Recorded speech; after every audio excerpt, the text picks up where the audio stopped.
Hello and welcome here again live to a double stream, both on the World Crypto Network and on the Konsensus Network. Because we are going to start off here with a new show that I will be hosting, and that is called the Future Money, where we just continue the discussion of liberty and Bitcoin, and especially Austrian economics. So we are going to combine all these different fields of study and simply talk about it. We're just going to have maybe a couple shows on, a couple panel discussions, and just loose conversations. Probably they're going to be a bit long, as usual, as these talks like to be, because this is just a nice format to just talk and hang out. So I'm absolutely not alone. I will be joined tonight by the co-founder of the Konsensus Network, Niko. How are you doing? Hey guys, just needed to mute myself on both streams. Super psyched to be here tonight. Thank you, Max, for doing this show and of course inviting me. And yeah, the goal here over Konsensus Network is to launch as many shows, weekly or otherwise shows as possible. Different topics, different people like variety. So super excited that the network has been growing. We've launched 4 new shows in a very short period, and this is the latest of ours. And also today with us we have Rico from Rico Coin Report, who is also having his own show here on Konsensus Network, the ABCs of Bitcoin. And yeah, Rico, you can tell a little bit more about that as well. Hey guys, it's Ricardo from Rico Coin Report out in Paris. So this is the European team coming at you guys. Konsensus, it's good to see you guys. As you know, I did letter B last week. I'm excited for letter C. And we've got some good stuff coming in there. And everybody at World Crypto Network, what's up, guys? If you haven't checked out Konsensus, go check them out. They're amazing. Got some good information. I do believe we're going to be starting some technical analysis streaming as well. So I'm excited for that. Max's new show, Future Money. Boom. Dude, when you told me you were going to start and you asked me to be on it, I was like, are you kidding me? Yeah, for sure, without a doubt. So here we are, guys. Well, this is fantastic. I'm really looking forward to this conversation because all the previous conversations were quite fun. So I'm quite confident this is going to be a nice chat. And today we're going to start off a bit with the history of Austrian economics, a bit where it comes from, and then but quickly move to really important that how it affects Bitcoin. So how this theory of thought actually maybe influenced Satoshi's or gave Satoshi's a couple of ideas. And the culmination of all this combination of different schools of thoughts, including, of course, cryptography and crypto anarchy, but also networking and game theory. Of course, got Austrian economics and the monetary theory behind Bitcoin is one of these additional fundamental pillars. So maybe as a start-off question, Niko, how much do you think has Austrian economics in general an influence in Bitcoin? That's an interesting question, especially for me, because I came into the know of Austrian economics through Bitcoin, not vice versa. So I've kind of like done the reverse way, and after reading some books on Austrian economics, namely Rothbard, Man, Economy and State, and Power and Market, awesome book. Highly recommend to anybody. It's like purely logical, and I start to understand that whoever Satoshi was or what that group was, they were very aware of Austrian economics. Probably studied in the maybe in the Mises Institute. Who knows? But definitely, in my opinion, the whole ideology of Bitcoin reflects the very idea of Austrian economics and sound money.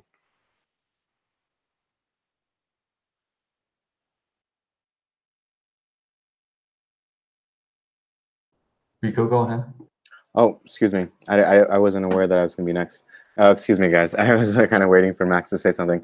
Yeah, for me, I look at Bitcoin as a means of off of this fiat ship that it's just literally going down. We're watching it on fire, going down every single day.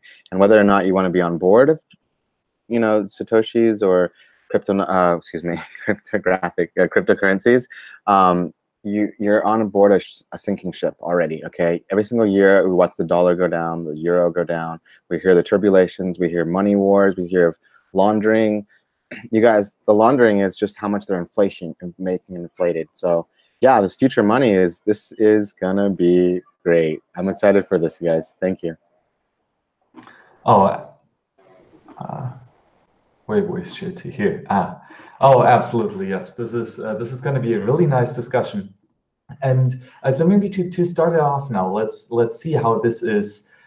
This entire school of Austrian economics has morphed. And for this, we go to the amazing source, wiki.mises.org. A wiki all about Austrian economics and the Mises tradition. And it all started off with the school of Salamanca in Spain, where several late scholastics, as they were called, actually got together and wrote, the first time about true economics and the nature of commerce, which was here the first great treatise on economics. In 1730 by Richard Cantillon. And of course, Cantillon was famous for introducing the so-called Kantian effects, which already there in 1730 described how detrimental inflation is and how it shifts the purchasing power from those that hodl the money, those that hold it for the long term, that they actually lose because the money supply is inflated. And those that inflate the money supply and those that receive this newly inflated money first, they actually get all this purchasing power from those that hodl the currency. So already in 1730, he was against inflation, and he described clearly how this was a redistribution of wealth, which is a key attribute of inflation. So, Niko, what do you say, not just about the Kantian effects, but also about the school of Salamanca in Spain as well? I have nothing to add to that. I'm not an expert on the school of different economics, so I'm going to pass this over to Rico.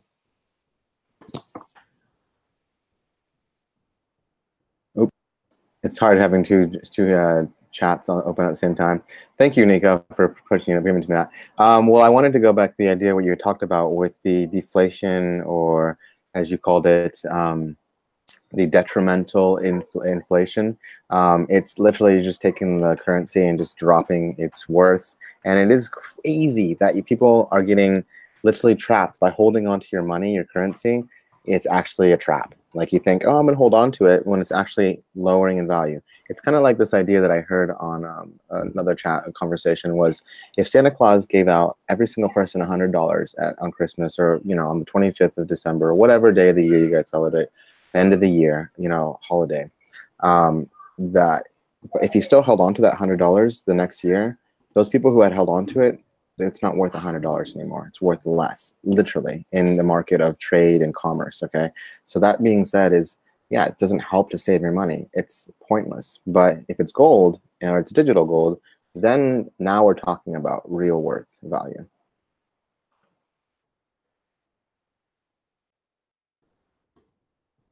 Yes, absolutely.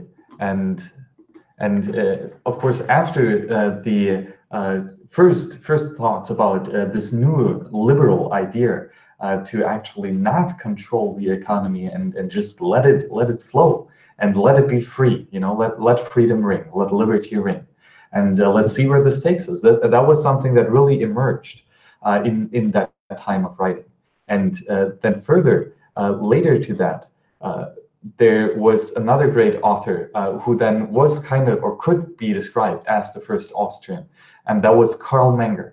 And he, of course, wrote the phenomenal book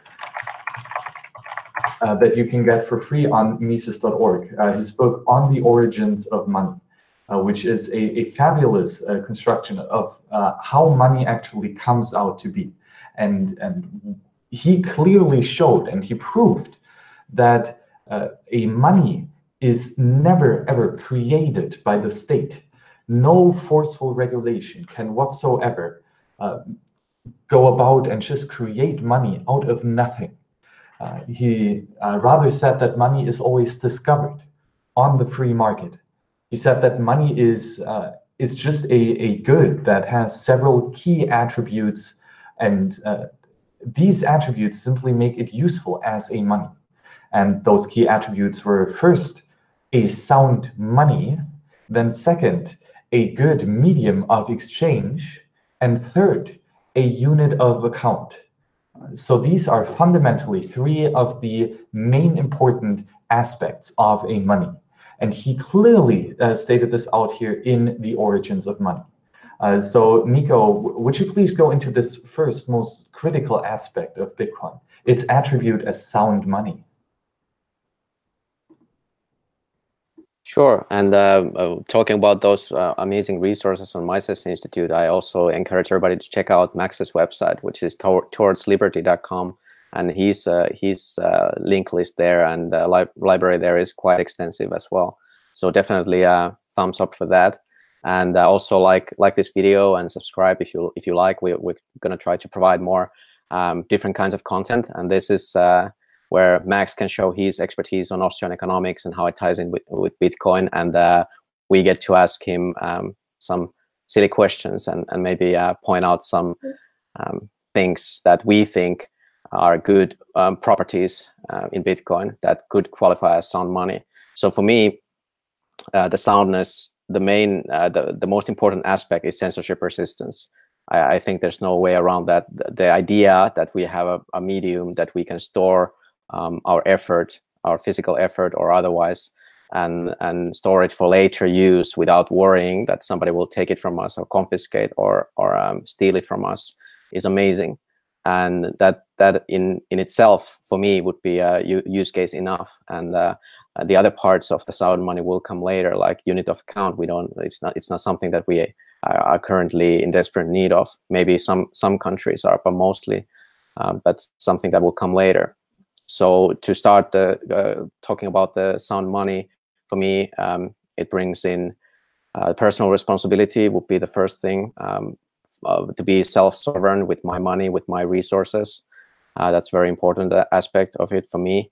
And yeah, it's kind of like digital gold. So if you're into gold as hard money, maybe that's a good way of thinking about it, a future gold, like the millennial gold, some people say. I like that way of thinking, and definitely it's a new way to hold your money. And yeah, it's true. It is volatile. It is a kind of a gamble. It's early days. Anything can happen, and that's precisely why young people who have time are investing in it, and that might turn out to be a very good bet for future money.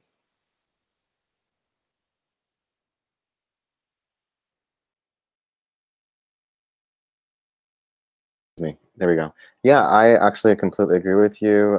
People who are young-minded are getting in, and people who are actually maybe have only invested in gold as a means to store your wealth are getting in as well. So it goes to show you that there is a backbone in people's, I guess, risk analysis or management decision-making process. But also, I wanted to talk about something I saw on the School of Salamanca, and something that popped out to me that keeps coming up in my opinions of what's going on in this world is the Renaissance. Okay, this is the Renaissance of Spanish and Portuguese theologians. Okay, people who sit there and just think about what's going on and try to literally do what you guys are all doing that are listening and researching and listening to people around you and your peers and diving in and figuring out what is this thing called blockchain and Bitcoin and the people that represent it and who are the good people and who are the bad. This is the Wild Wild West. This is the Renaissance of money. Right now we're talking about it, but you would not be able to know that if you didn't step back. We are in it. We're in the sound. We're in what I like to call the action. Okay, whether it's a war or not, they're not going to tell you whether or not you're in it. You're just going to realize it when everything around you is burning and in floods or in hurricanes and the whole world is falling apart. So yeah, we need to figure out how to store wealth. And if you can't store it in your fiat, you guys who are all putting your percents of paychecks into a bank, just know that that money is literally getting taken away from. And if you go to get it, often if you have a lot, they don't let you get it all at one time without question. Now, Bitcoin, you can store your value of wealth and watch it go up and go down, but at least you know it's still going to be there in 10, 20 years, whereas fiat, with the way blockchain is going, this is future money, guys. This is what we're talking about. I'm excited. Keep going. Oh, absolutely, right. And this is a really exciting time to see how money is reinvented, and how this entire social phenomena of free exchange and voluntary interaction will flourish once you have liberty in markets, and once you free the market, because then, in my opinion, you will free the world. And of course, one of these most important aspects of a good functioning market is a good functioning money. Because if you only, money is on every half of transactions. So because every time you either sell something for money or you buy something with money. So there's always, one side of the trade is always money. And this means if you have a shitty money, you will have a shitty economy. And therefore you will have a shitty society that will not reach prosperity, that will not be delightful. But on the other hand, if you have a sound money, a liberating money, then the entire economy can flourish. And that means that society and humanity in general will be ever so much greater. And that is why this is such an important study. Yes, economics might be a dismal science, but in my opinion, that is just the Keynesian approach. That is the approach of numbers and baffling and statism and control. Austrian economics is fundamentally not that. Austrian economics is a lot more about individual liberty, individual sovereignty, and freedom, not just for markets, but for humankind. And that is why I think that these two schools, Bitcoin and Austrian economics, work together so beautifully in this symbiosis of not just ideology, but also practice.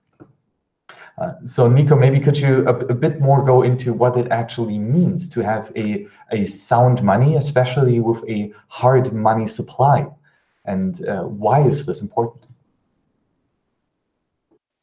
Sure, and yeah, first let me say, well said, and I couldn't agree more on the Austrian economics logic sides.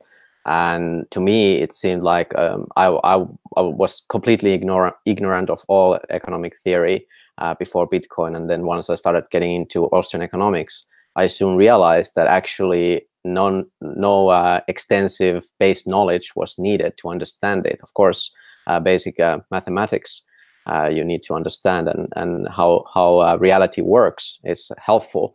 But once I started reading Austrian economics, firstly, it struck me how logical everything was. Everything is working on pure logic. So it's something that I feel I can explain to my son also, who is not that apt on mathematics either, but understands logics and understands consequence, understands what it means to own something, what property is, and you're not allowed to touch other people's property. I mean, it stands to reason that this is the way things should be.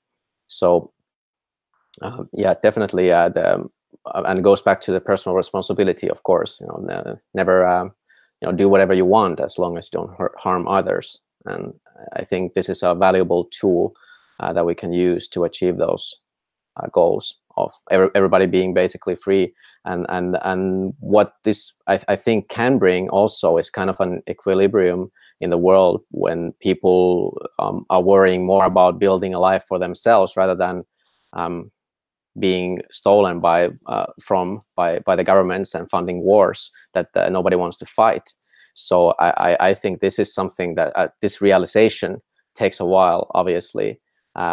The three of us here, we've probably realized that we've done some extensive research, and I urge everybody to look into what's going on here with the money and with the control, and what it means to actually have a sound and hard money that cannot be taken away from you. Because if you look at places like Venezuela, you look at places like Turkey, you have their money is being taken away from them, their property is stolen from them flat out. There's no hiding that. And the same thing is going on here, and while it is slower, it is still going on.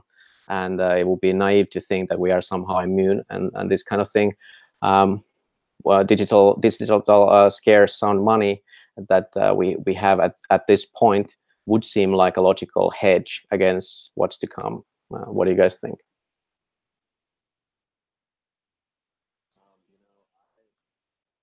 just both of you guys for being outlets for information. I literally go out in public every single day and watch people throw away their money on TV and everywhere else that you see them, and even on YouTube. And it's just sad because people don't realize this is something that we have in the chat that I wanted to reference to. But Raphael over at Konsensus says people tend to say they don't want to think about money, but still they use most of their life doing stuff for money. That's all you are doing. You're literally working.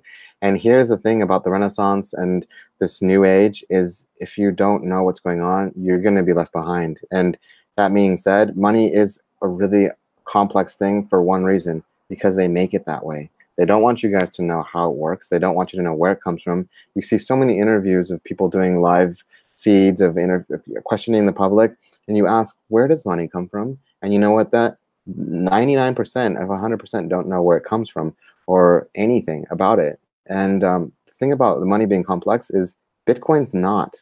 Yeah, it's a bit complex, but at least every single person is sharing this information. If you go to the banks, they hide it under jargons of legal like words that are supposed to mean one thing. It's just like reading an agreement for a warranty, and it pretty much just says they're not at fault. Okay, their money's worth nothing in the end. But you got to use our system.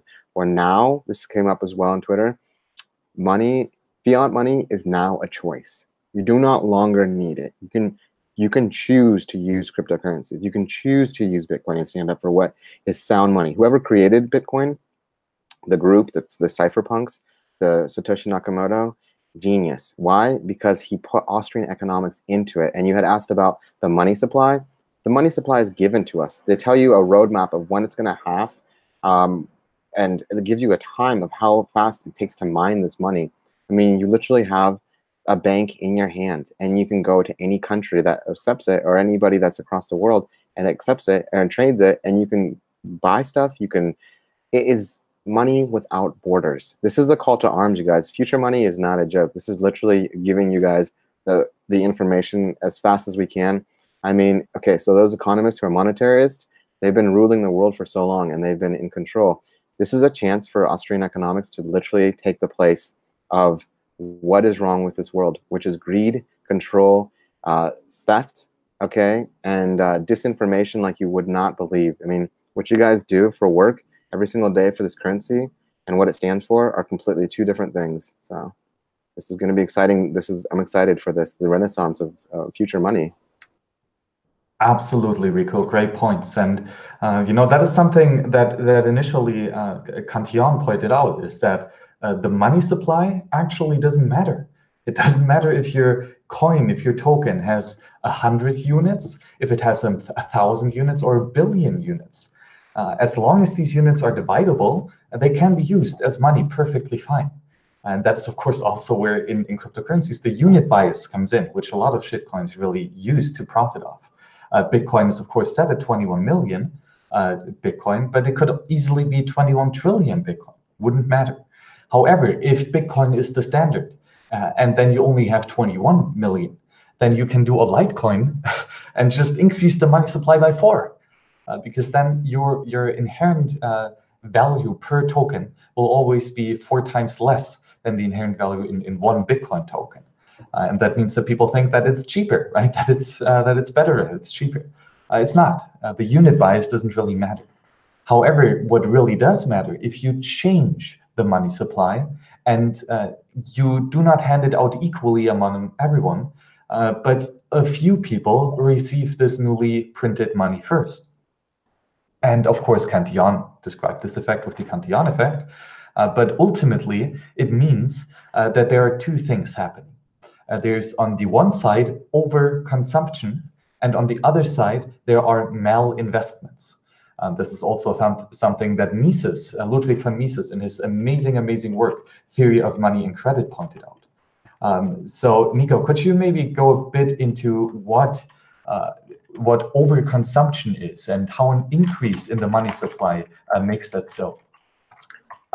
Before you go, Niko, I hate to jump in, but I just wanted to say something about this, what you had just said about money supply. And I just want people to think about this for the future part of the conversation. I think we're going to get into this, but the idea of these alts, okay? Where does that come from? And you and me, all three of us were talking about this prior too, and we don't know the answer to this. We don't actually know the answer. It's an open question about, so where do these alts fall in place with a controlled money system? I mean, like not having an inflation, but just having a set amount of coins, and the idea of them getting to fork. So just think about that, guys, for a little bit later.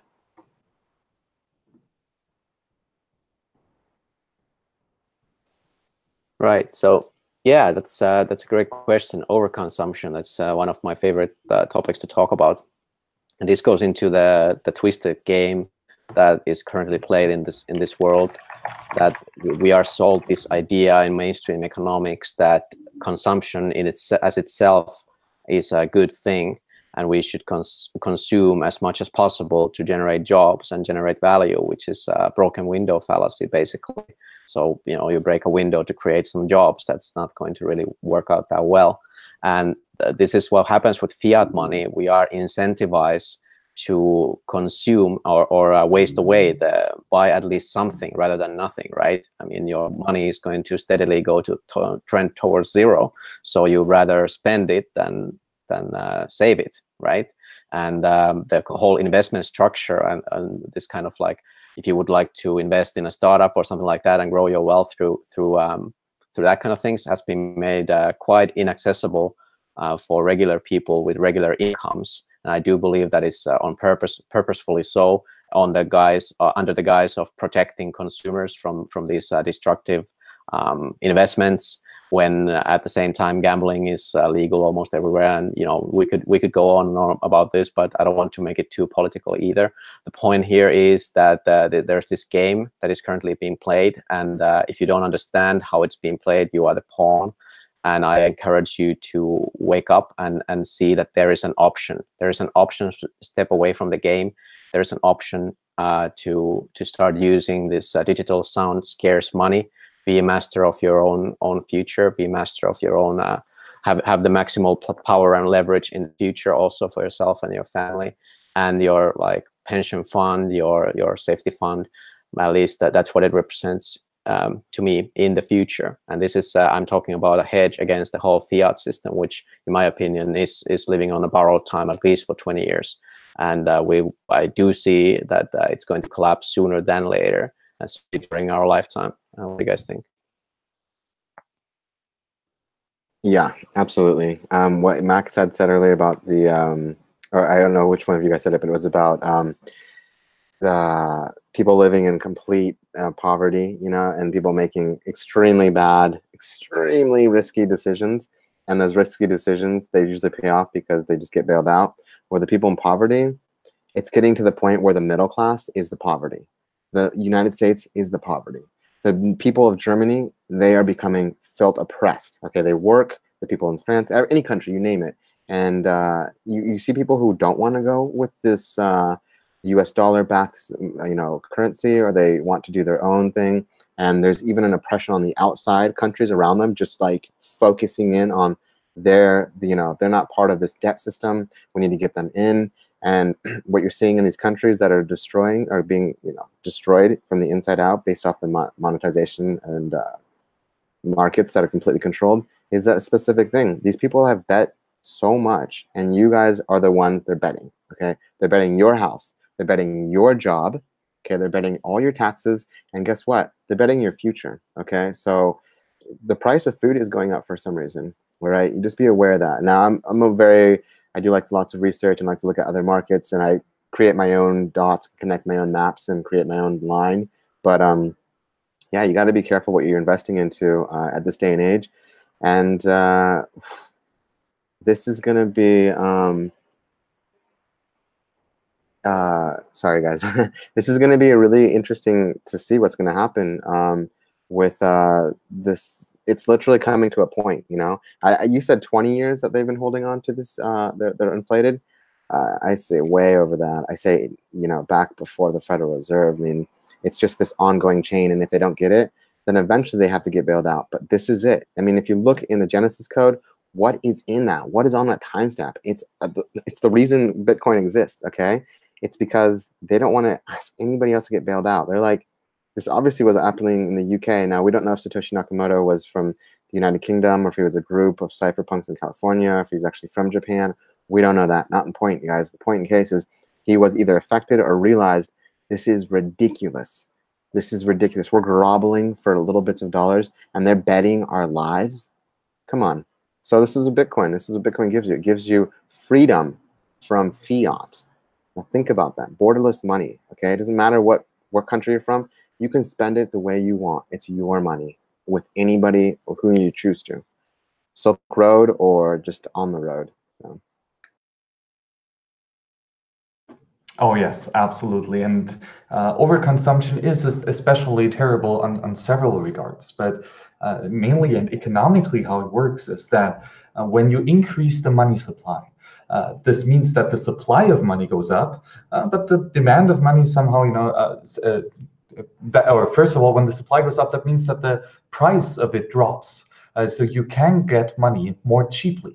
And if you can get money cheaply, that means that you will now use it for stuff that you actually would not have used it for. So, for example, you already have a car, and usually you wouldn't get another one, but all of a sudden you get a really, really cheap loan, a really cheap credit.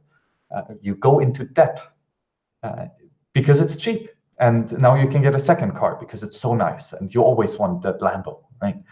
So an increase in the money supply leads to a decrease in the price of money, which means that you are more likely to take out a loan and go into debt, which of course you postpone the repayment, and you want to have instant gratification.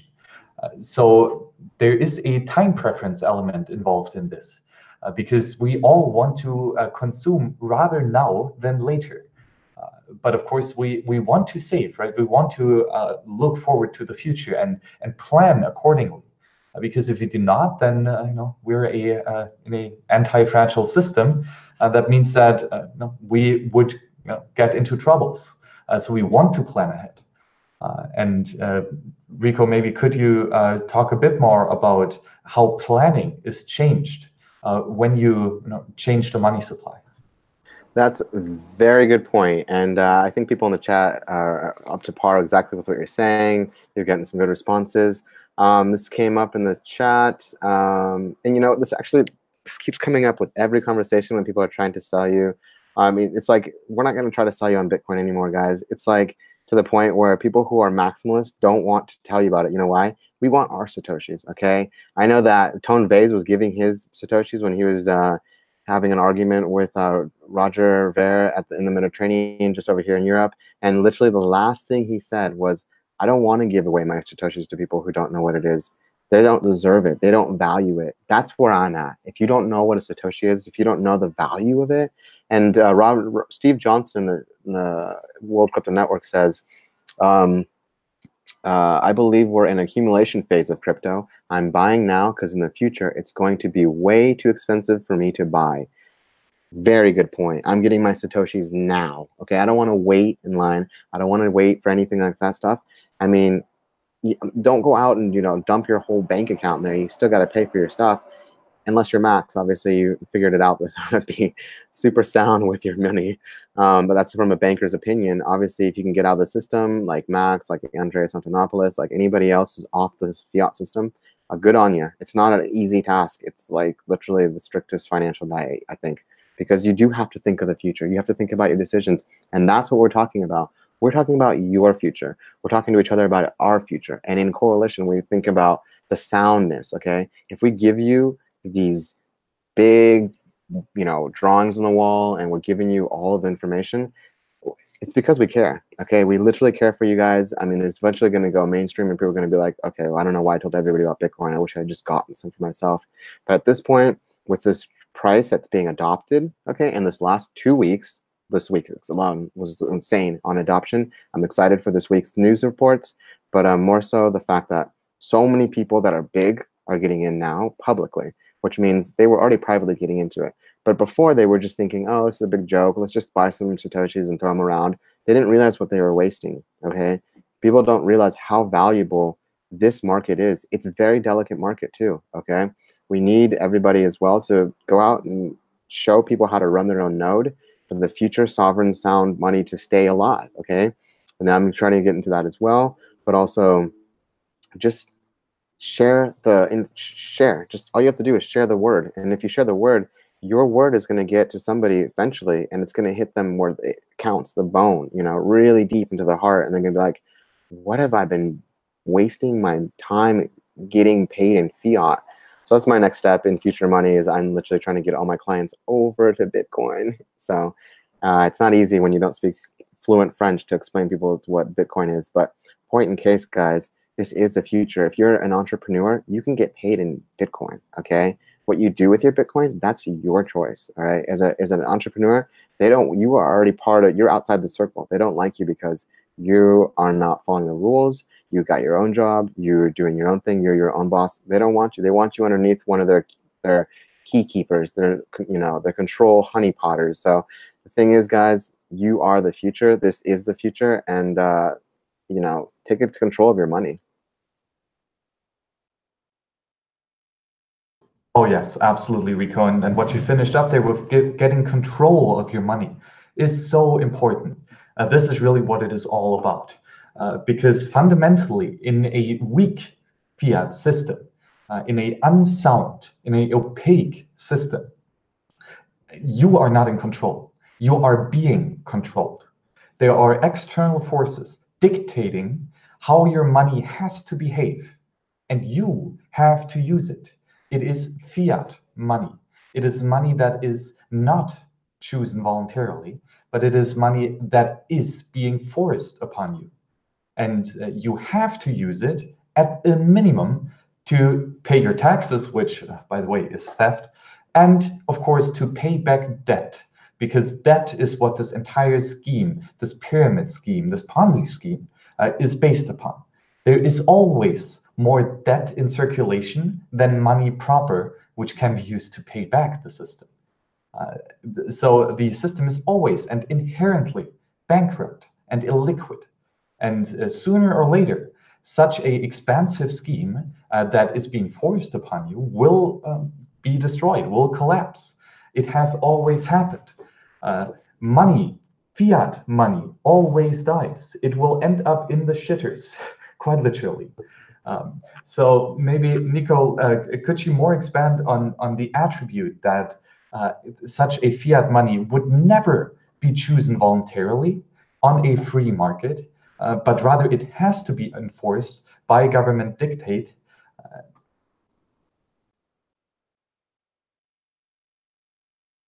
Yeah, that's a great question. And while I answer that, I wanted to try and share. I made this new show reel and try to shill out some new shows on the Konsensus Network as well. And I figured I'm going to try and replace my picture with that. So while I talk, you can also look at those shows that are upcoming. So if I can figure it out, it should be easy.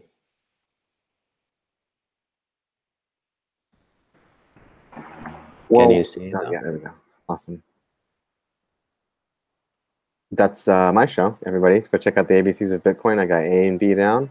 We'll be doing C on Konsensus, spelled with a K, but we will be talking about Konsensus with a C. I don't know if I can. I can screen share from here as well. Yes. All right. So sorry about that, guys. I think the screen should be shared on both right now. So yeah, free market money. Yeah, that's a good question. I don't think people would understand how free market money works. I think that's one of the biggest issue here with the future money, which, by the way, you can see the thumbnail right now. How to make people understand that there's something wrong with the current system, that it's not sustainable and it's not safe, and how to protect themselves from something they don't understand, that they need protection from, is obviously a challenge that everybody who has been trying to educate people about these matters has faced.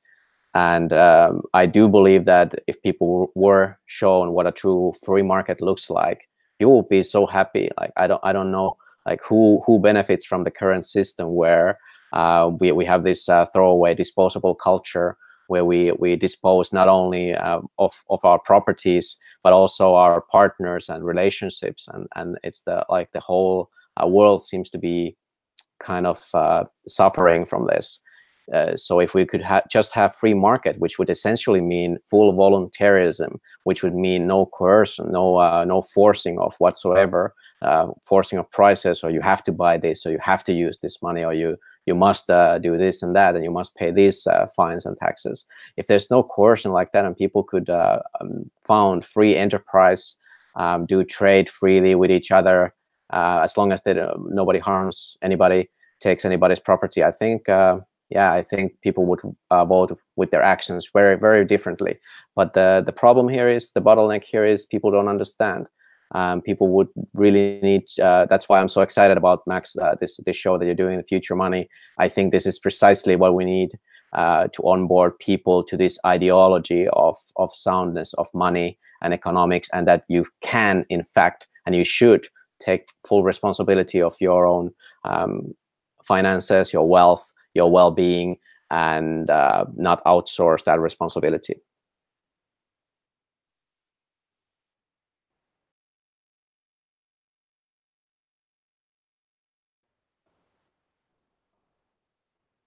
Well, I'm just going to jump in for Max. I think he's on mute still. Max, come in whenever you're ready.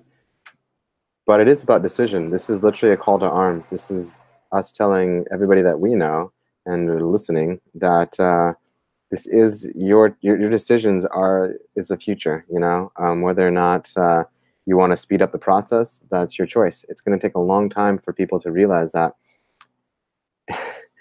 if you use this money, you're using crap money. It's literally worth crap. It's inflated. And again, Steve Johnson on fire tonight.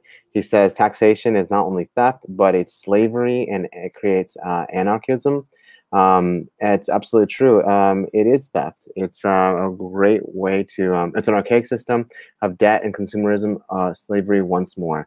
So yeah, this fiat system, taxes, all the stuff that you're putting money into, these banks that are insolvent, you are literally in a slavery system. Why? Because your decision of mind. That's where it falls back into this idea of the matrix. You decide, you know. Neo was like, I'm done. I don't want to be stuck in the corporate world. And he got a wake-up pill. He got the red pill. He got to realize that this world we live in is not your choice. You're not making the decisions. It's not your choice. You think that you can choose. You can now. You can choose to not use fiat. You can get on blockchain and Bitcoin, but no, this has been a long time coming, and we finally get to be the kids of the holders of Bitcoin, or get to meet the Bitcoin baby, I think, which we get to meet at Rico, which I'm super excited about. But yeah, so I'm excited about what we're going to be speaking about next.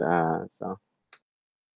Yes, guys, I love the conversation so far. We already touched on many amazing points, and maybe to then continue after now we have elaborated how weak money, how weak fiat money messes with your brain in the sense that you consume much more than you otherwise would have.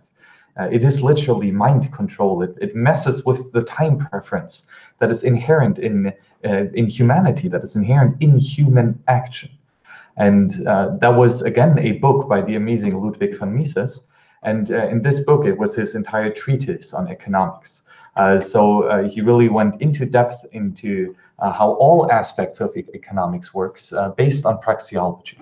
And he here also, again, emphasized that regarding monetary theory with the expansive money supply, that the entrepreneurs think that because they get this additional money, that people are saving, people are postponing their consumption into the future. And therefore, because the people are saving, they would much rather invest into businesses. And that means that the supply of money for investments will increase, which will, of course, again, the price of this money make decrease. So this means that the interest rate will be lower. And therefore, the consumers would have enough money in the future to buy the products that the entrepreneur is now that he's now building. So he's using this cheap money to make longer productions, to increase the depth and the height of his production stage. And of course, if the consumer is actually not saving, but rather, as we explained earlier, consuming his money, there is a fundamental misalignment here. The consumer thinks, wow, okay, cheap money, I can consume now. But the producer thinks that because of this cheap money, the consumer is actually postponing his consumption. And that means that ultimately he is producing something that the consumer does not want. And if the consumer doesn't want it, he will not buy it. As a matter of fact, he doesn't even have the money to buy it. And this is what Mises calls malinvestments. The entrepreneur invests into a project that fundamentally nobody wants to have. And therefore, he has wasted resources. These resources, not only do they have to be dismantled. So for example, if you build a house and all of a sudden you realize that half the way you don't have any money left because you realize that the consumer will not pay you for it, then you have to, break down the house. So that means that you have to destroy that which you've already built. But also, you also have the unseen, the opportunity costs, the effective resource allocation that you could have done under a sound monetary scheme, but that you have not done because you have wasted these resources. So this is a double-edged sword that both decreases the prosperity in the entire economy. And that is fundamentally the boom and bust cycle. This is how it plays out. So Niko, could you maybe go a bit more into how we have seen the boom and bust cycle in fiat economy, maybe in recent years? Right. I just wanted to touch on a little bit what you said about the time preference, which I feel like is key here as well. And if we're talking about Bitcoin as the future money, definitely whoever came up with Bitcoin understood the time preference very well and what kind of outcomes that might have. And I have to say that it is working beautifully now. And I wanted to bring out this time preference. I think it was a Stanford marshmallow experiment where they tested this with kids. And the kids were put in a room by themselves, and there was a plate with one marshmallow on the plate, and the kid was told that you can wait here 15 minutes and not eat the marshmallow, you will get another one, so then you will have two. So this is about postponing pleasure or postponing instant gratification. And of course the kid was free also to choose to eat it right away, in which case the kid didn't get the second marshmallow, but maybe the kid didn't care, and some kids ate it right away, some kids waited. And the study showed once they followed up at a later age that in general the kids with the lower time preference, meaning that they could wait longer and they could postpone the pleasure, tended to do better in life than the kids that ate it right away. But there was another layer to this experiment, which also outlines what kind of a bad situation a bad money system can cause, because it was found out that a lot of these kids also that kind of like wouldn't say failed the test, but ate it right away and couldn't wait, and then a conclusion was drawn that thus they didn't do well in life.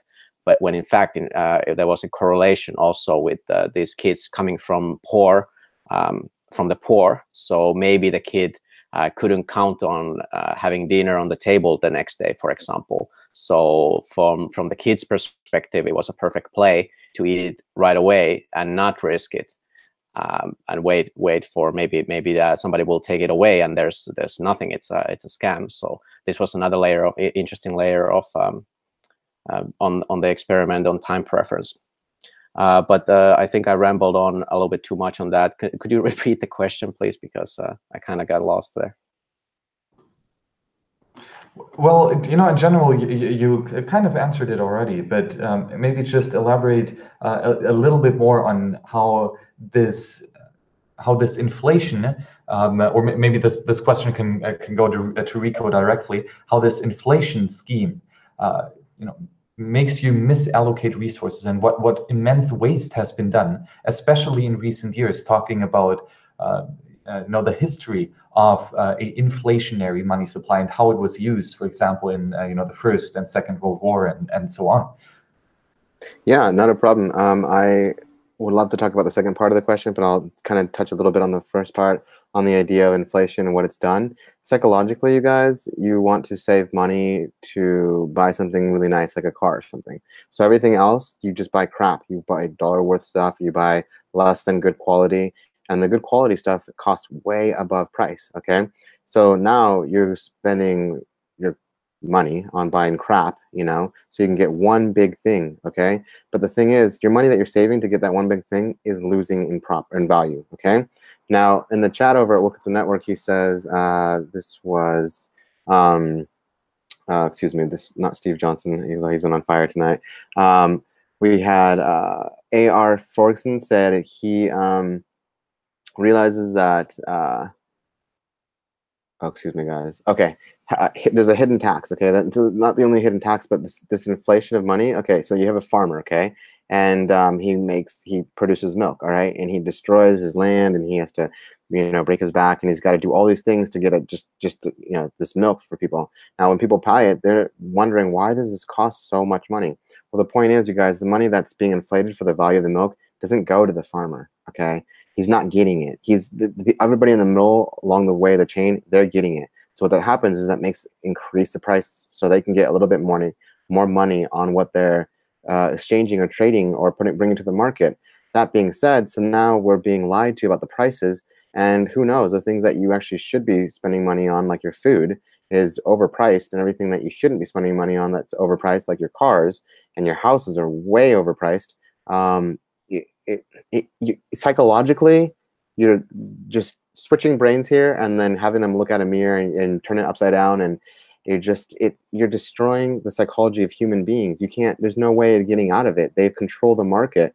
And yes, it destroys the idea of value in something, because now you really have to figure out what is worth value. And I know there's websites online that you can buy stuff that is, I think it's a Sweden website where you buy stuff and it's supposed to last a long time. Like everything they sell is supposed to be really durable.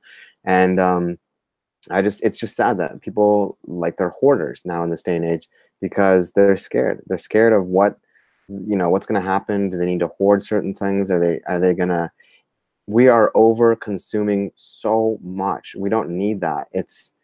There is an island that's 3 times the size of France off the coast of California between Hawaii. And I just did a huge research on it and did watch 2 documentaries with my wife.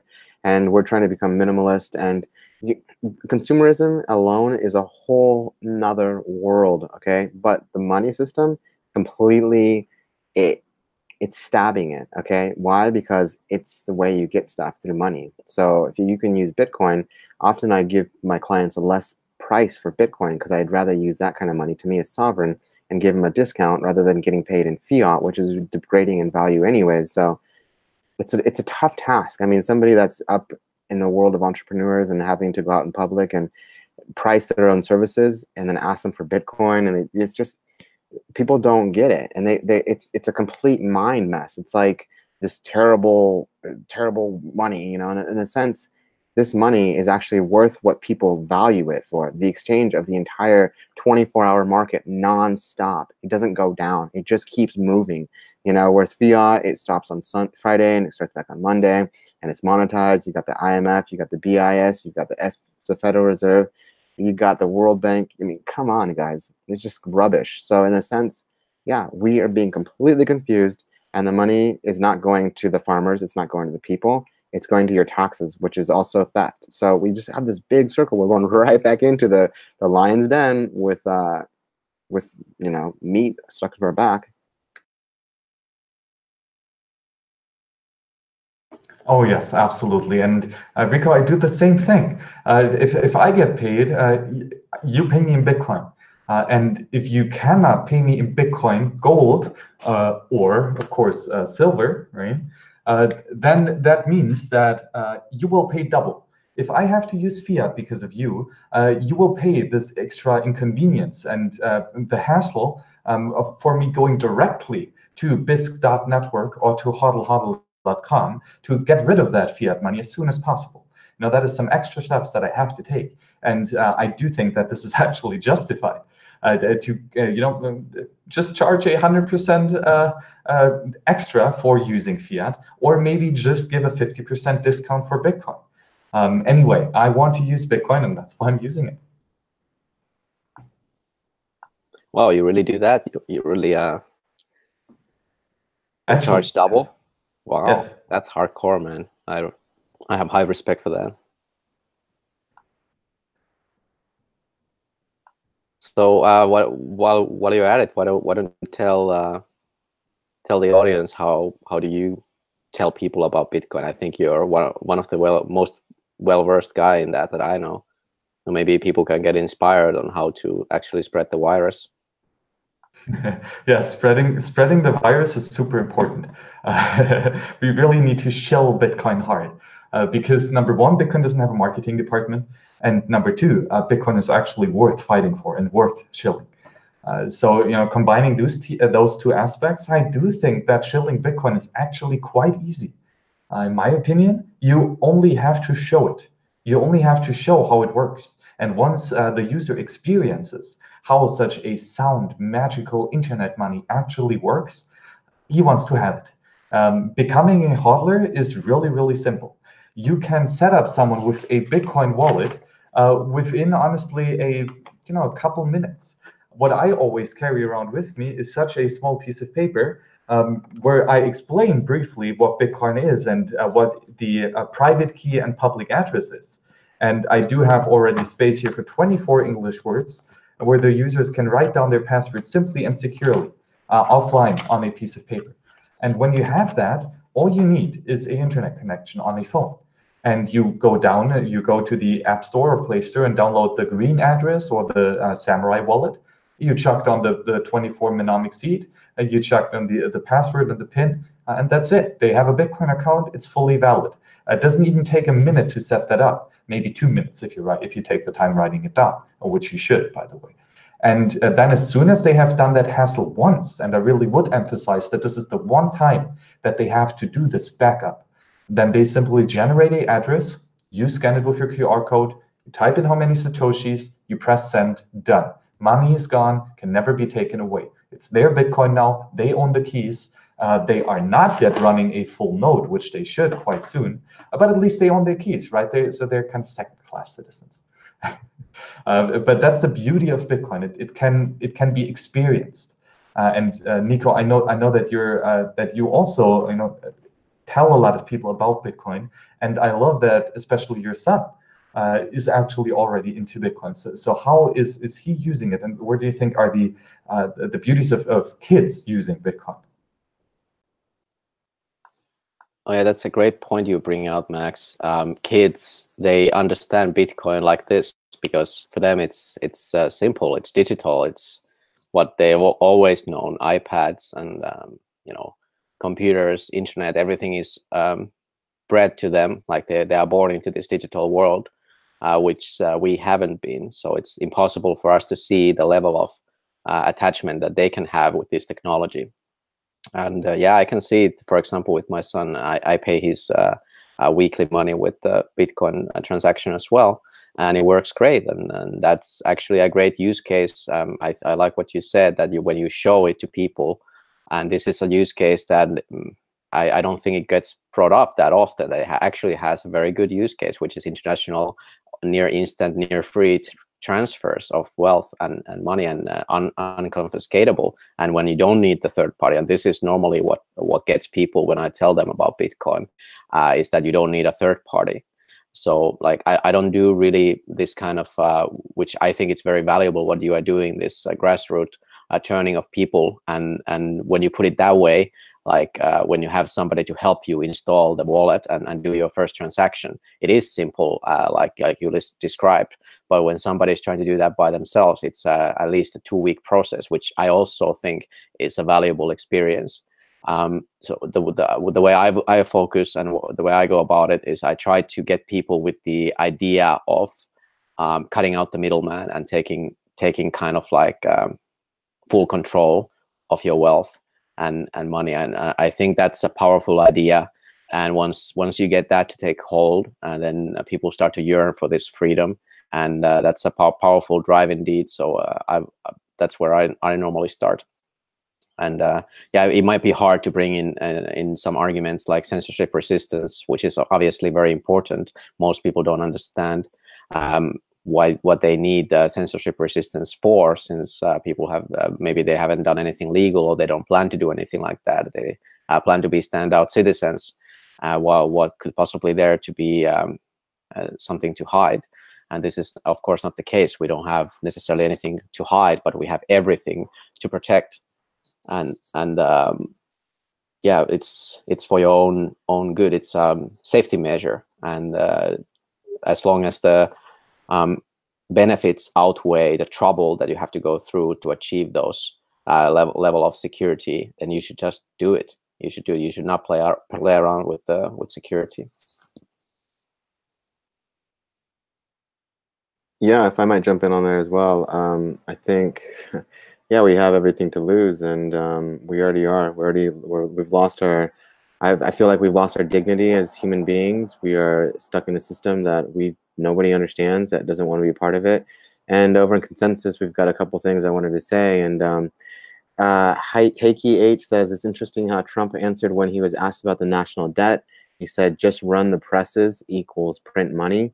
That's because he's literally just, it's sarcasm. It's you guys know that he understands how the banks work. If anybody knows how banks work, it's Donald Trump. He's been attacked by them nonstop. He's a complete, what's it called, radical position, never been in politics. Obviously, try to create New York as the way it was and grow this city, you know. And it's been attacked since he's come up in the world. And I think he's showing a bit of satire and saying, yeah, just run the presses, because he knows that it's a failing game. Their money is, the more they print, the more of a lie they're hiding. And then Raphael over at Konsensus also says he believes Austrian economics might be more sustainable than Keynesian, but it doesn't remove the probability that in the end, certain people will own the most. That is true. There will always be people who own the most. But if in a sound money system, people who are using the sound money will create a sound economy, okay? And eventually, yeah, those people may always have their wealth, but they're going to leave. And guess what's going to stick around? Bitcoin, okay? That's going to be around much longer than all these old men who are, you know, collecting dust and hiding and being in between the shadows and controlling all the wars and hiding, controlling the BIS. And we talked about that last episode on Look at the Network with Simon Lutz.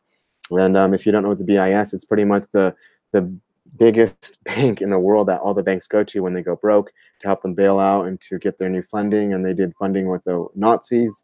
And you better believe they worked with the George Bush's great-grandpa, George Sheriff, you know, and Prescott Sheriff or Prescott Bush. There's a reason they were being hassled for doing work with Nazis. And this is right now. But with Bitcoin, yeah, it's not, you can buy whatever you want with Bitcoin, okay? Whatever you want, just buy it and then you can use Bitcoin. No one's going to bother you. But with this fiat currency, you don't have a choice how much they print, where it's coming from, and it's not sound money. It's a big lie. It's a huge lie on all of us.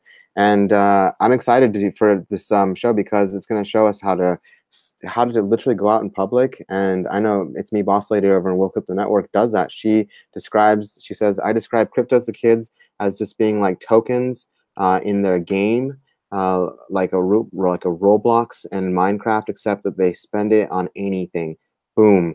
Kids can do it. If parents are giving it to their kids, like Niko's giving it to his son, that just goes to show that people who actually care about the future, that care about the kids, they're doing something about it, okay? Now, I'm just Euro cost averaging in. That's as much as I can get and asking people to pay me for it. But in a sense, that's as far as I go. And I have told a lot of people about it, but this show is literally about that. It's an open conversation about this future money, okay? And Max, thank you for giving us this show. Niko, thank you for also as well in collaboration. The logo, everything that you did, phenomenal. You pulled it off like a hat trick.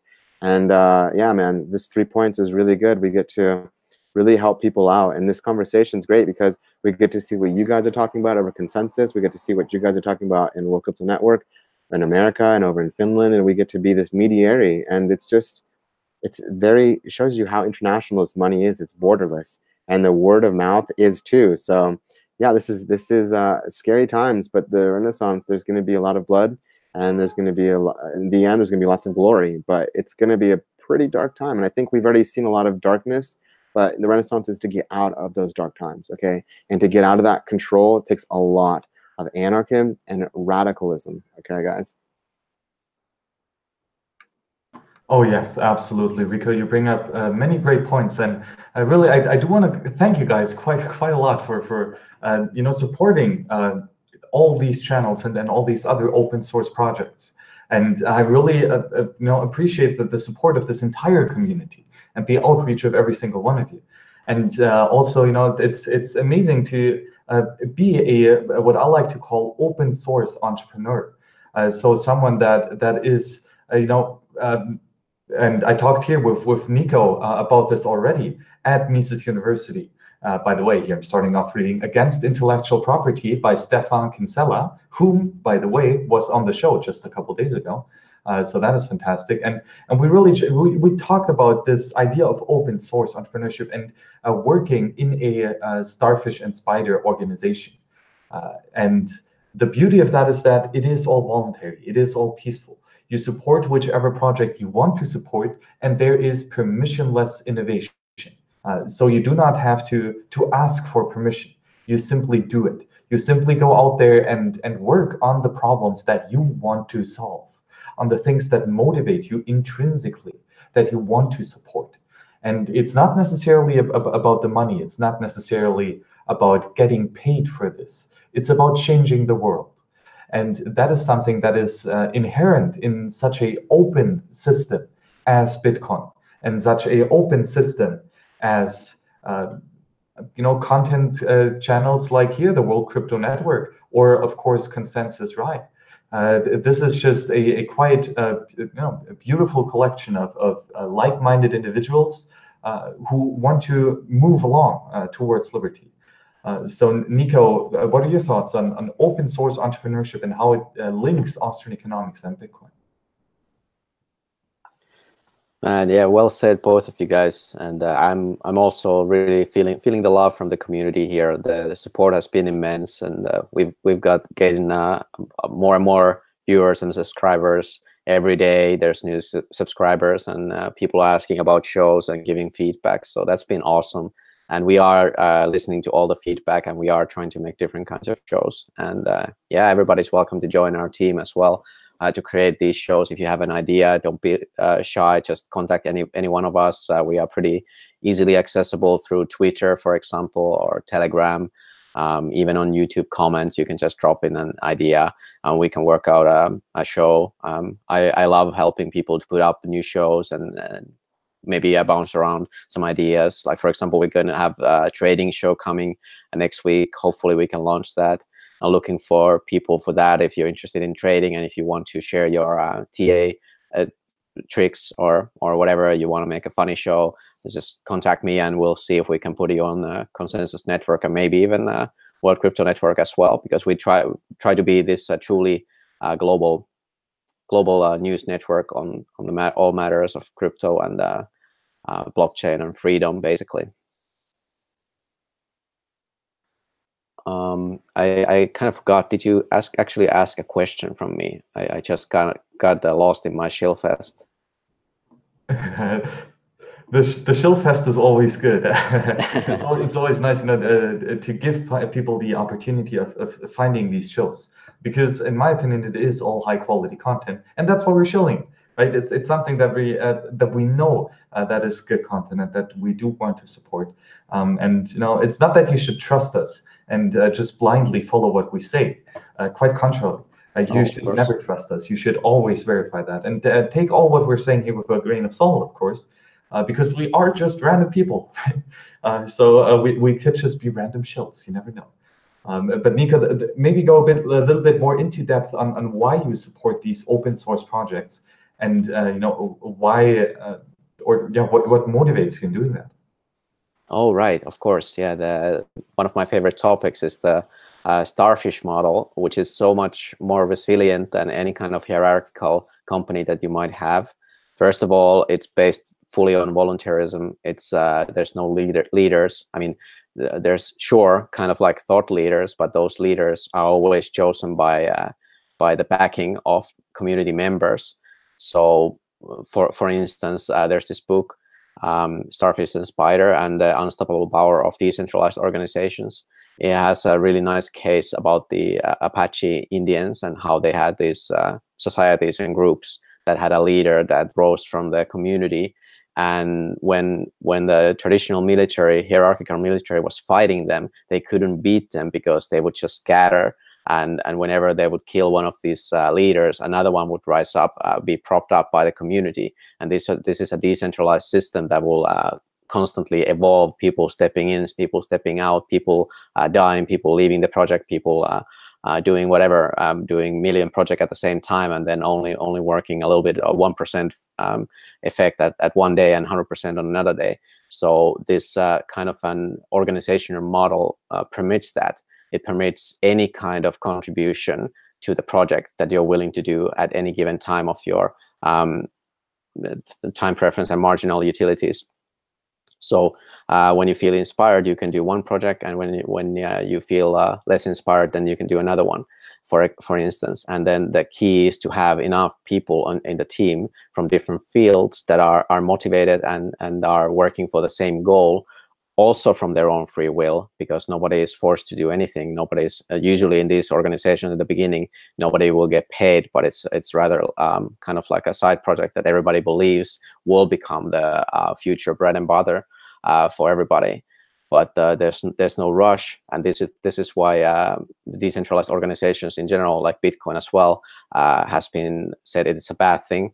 That the changes tend to take a long time to bring through change in direction. Like, for example, all the organizations that I'm part of that are open source and fully open and flat organizations, it will be extremely hard to just change the direction like that. You know, you have to find consensus, and the more people you have in the network, the more time this consensus takes.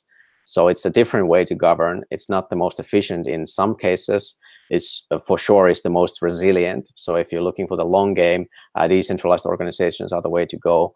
But if you are looking for a short-term profit, then most likely a centralized option is then better. But again, it depends on what we're talking about. And we're talking about the future money right now.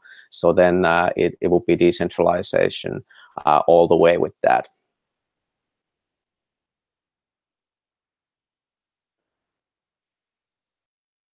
There we go. You know what? I love this open source entrepreneurial idea. And absolutely, as an entrepreneur, you were your own boss. You were holding your own keys. You're writing your own ticket, I guess. And it's me, boss lady. World Crypto Network says she's stealing it. You know, that's the thing about it, is this idea is we're all giving it to each other. We're all part of this.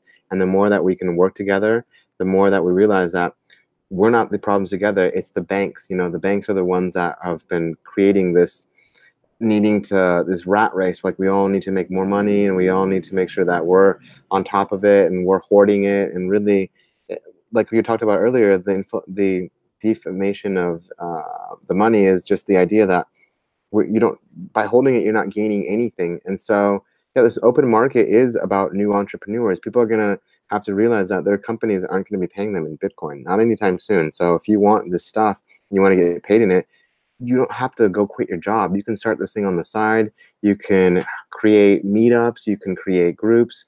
You can start even getting paid in Bitcoin for your products. If you have products, ideas, if you have, let's say you have like a pizza delivery system, you can get paid in Bitcoin if you want people to pay for you that. But like, this is just the beginning. This is just the A before the B, and then the C, and then all the other letters that fall after.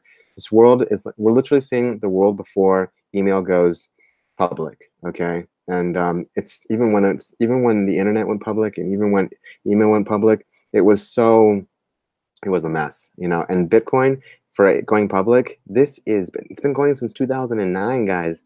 I mean, the idea probably happened 2 years before. They've been talking about this forever. But the fact that we have this technology and it's just now going public, it's going to be scary how big this wave comes, this typhoon wave of people who are actually investors who are waiting for regulation. And that's a really good idea. If you don't want to make risky decisions, I think you shouldn't. I think you should wait for the regulators to come in. Don't get into alts that you don't believe. We've seen it happen, you know. I've been a part of that myself, so I've lost money as well.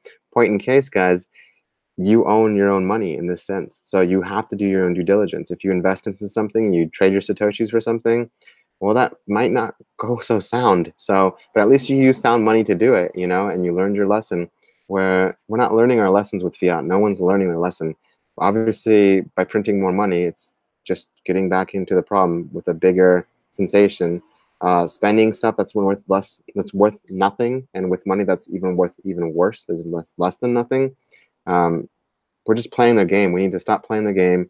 We need to get serious about this. And this is the future. You are the future. You are the future right now. You're going to be here in 5 years, 10 years. And you know what? Bitcoin will be too. But this fiat system, we don't know. Obviously, they keep getting bailed out. I don't think presidents and leaders of countries are going to bail them out anymore. Look at Ecuador. Look at Honduras. Look at Turkey. Look at pretty much any country in South America, Argentina. I think Colombia is starting to go hinder underneath a little bit too. All these countries are falling apart, guys. There's a reason for that. It's called fiat. Okay, it's called banks. It's called centralization. It's called corruption and power. Oh yes, absolutely. And I want to expand on what you said previously, but first I want to thank you guys for being so amazing. 866 of you people checked out our video on how to install and use the Wasabi wallet, the amazing open source and privacy focused wallet that lets you secure your Bitcoin securely. And we're here joined to check out how this wallet works by Adam, who is the developer of this amazing piece of software. And we also had, if we can find him, Blake and Shinobi on, who were both big advocates of using this amazing piece of software. And this is really a beautiful, beautiful piece of software that gives you the power, the tool to defend your privacy. And I'm really, really glad to tell you all that after we published this video, the users of this wallet 10x'd the amount of coin joins that were done the last couple days were 10 times as much as before we published that video and as before they published an article on the Bitcoin magazine. So that is the power of open source software that we, the people, supported. And if it is a high quality system and product that deserves our attention and that has that reputation of working and being secure and sound, then we do support each other in that fact. And this is just in general amazing on how we can use these technologies to defend ourselves and then further to support each other. That is really fantastic. And then maybe to expand a little bit onto new areas. Fundamentally in Austrian economics, there and that is something that, for example, Hans-Hermann Hoppe talks about a lot in his book, A Theory of Socialism and Capitalism, where he defends the position of Franz Oppenheimer, who came before it with the book The State, which says, and I'm just going to quote him here because it's fantastic, there are two fundamentally opposed means whereby man is implemented or impelled to obtain the necessary means for sustaining his desires. There are work and robbery, one's own labor, and the forcible appropriation of the labor of others. I propose to call one's own labor and the equivalent exchange of one's own labor for the labor of others the economic needs, while the unrequited appropriation of labor of others will be called the political needs. So here Oppenheimer truly explains that there are only two ways of getting stuff. It's either making it yourself, right? It's intermingling your human ingenuity with the abundant natural resources all around us. If you see a tree and on that tree are some apples, so let's assume the tree is not owned by anyone, then the apple is a natural resource. And if you take that, you have homesteaded this apple, because now you intermingle your human labor, your human ingenuity with this raw resource to make, for example, apple mousse or a little apple pie. And now that is a produced good, something that you have done. And that means that it's yours, right? And after you have either homesteaded something or produced with it, then you can exchange it for the produced or homesteaded property of someone else. And the beauty of free exchange, of voluntary exchange, is that both parties are better off. Maybe I have, 10 apples, and I make apple pies out of 5 of these apples, and I want to give away one of the apple pies. So I value apple pie, but for example, Rico has some delicious French croissants, and Paris, right? And he has a bunch of these that he made himself, and I value his croissants even more than I value my apple mousse or apple pie that I made. Same is true for Rico, but the complete opposite. He has a bunch of croissants and he likes them, of course, right? He made them, but he would really like to have some of that apple pie, just as a dessert after a croissant. And now when we exchange, Rico gets the apple pie, which he prefers, and I get the croissant, which I prefer. So in that way, with free exchange, with the economic means, both parties are by definition always better off. And that is why free exchange is always so preferable. So Niko, maybe could you go a bit more into how forced exchange and appropriation happens, the political means? Right. Well, of course, there's the case known as communism, where a central planning unit sets the price for everything. And of course, when you examine that kind of a situation, it becomes clear that how would any certain party would define the absolute value of any one certain thing, when in fact all the value is very subjective to people. So the idea of not letting free market to price everything seems very alien to me now. But I do realize that there's all kinds of this kind of like flat out setting of the prices, of course, in communist utopias. And then there's a much more subtle socialist way of cartels and oligopoles that will also set the price at a desired level to keep the people working hard and paying taxes, and then keeping the purchasing power just a little bit below of. So you have to work harder and maybe get a second job and keep paying those taxes. So this I feel is intentional and well, an evil plan if it's somebody's plan is to enslave the humanity this way. But it certainly seems like it is not the absolute best for the people themselves to live in a system like this. You guys are hitting on some hard points. Yeah, we've been blinded, and you had quoted Julius Robert Oppenheimer, the father of the atomic bomb, and he was doing this in California under Secret Service, Los Alamos Laboratory. And I wanted to say something that keeps thinking about a couple things that he said. One thing that he said that I'm going to first start off with was the fact that he said, I am become the death. He's become death, the destroyer of worlds. And once you create an atom bomb, I do believe that's something that is sad. But he also said the peoples of this world must unite or they will perish. And he absolutely says that spot on. We are perishing right now. Everybody in other countries, whether you see it or not, are perishing. They're losing their loved ones. They're losing their freedom. They're losing their country, their land. If you go to the Middle East, they're losing their houses. Every single person, you see this stuff on the news, but this is not a joke. This is serious stuff. And Bitcoin has saved a lot of people in Venezuela, other countries as well. If they didn't have that, they wouldn't have had food. They wouldn't have had water. They wouldn't have been able to take care of each other. And yeah, maybe no one really knows what to price things in Bitcoin at the moment. And that's what an open, free economy is all about. In my services, when I first started living in the States, I was on a barter system.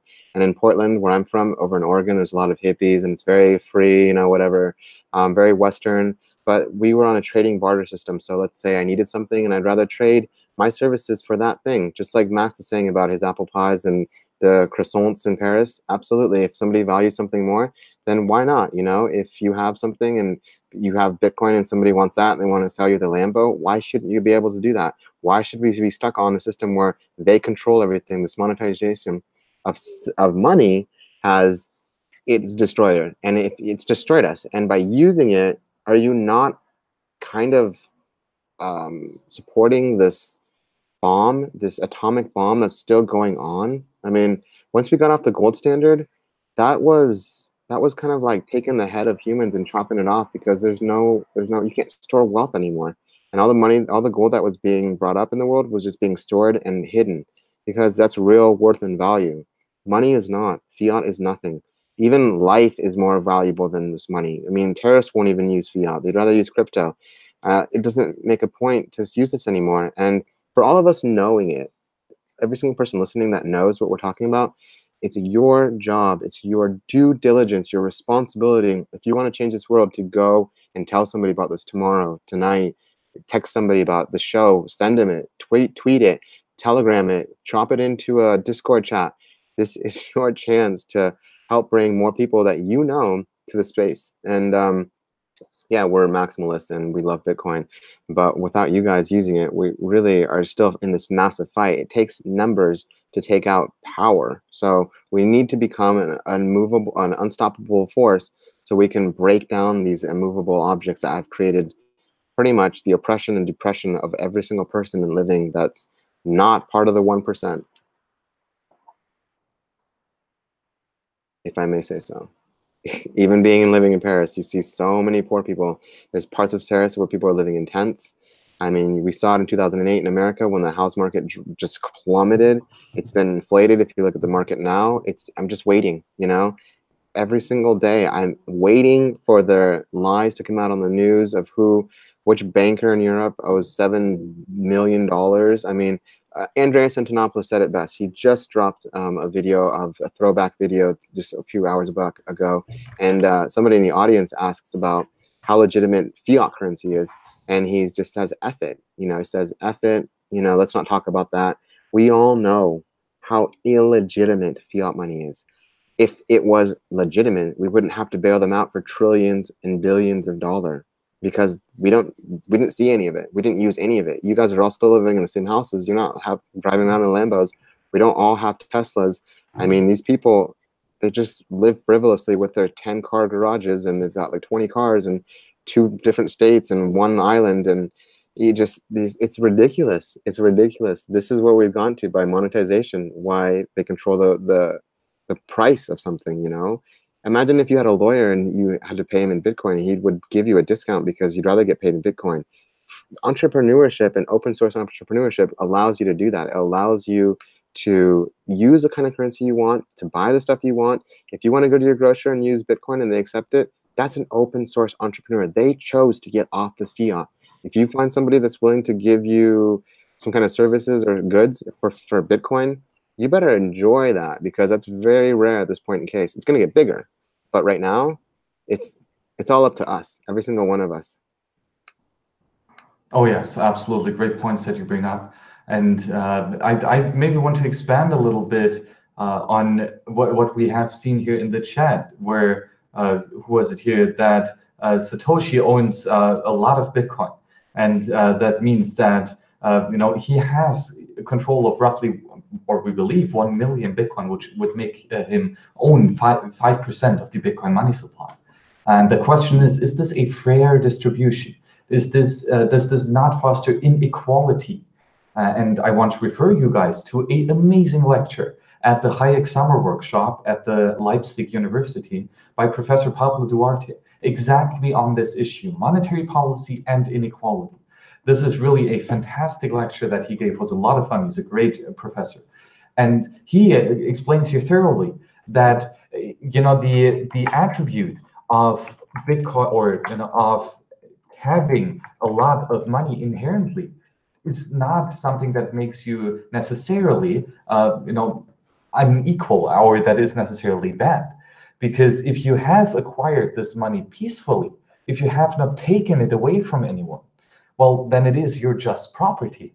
Your just property. That is important here. And you could theoretically, you know, use the political means to acquire a lot of property by taking it from others. And this is what inherently fosters the inequality. However, it does so especially in a political market. Well, I wouldn't even say it's a political market, because a market implies free exchange, but it's in a political system. And that means that there are always some winners that only win at the expense of others.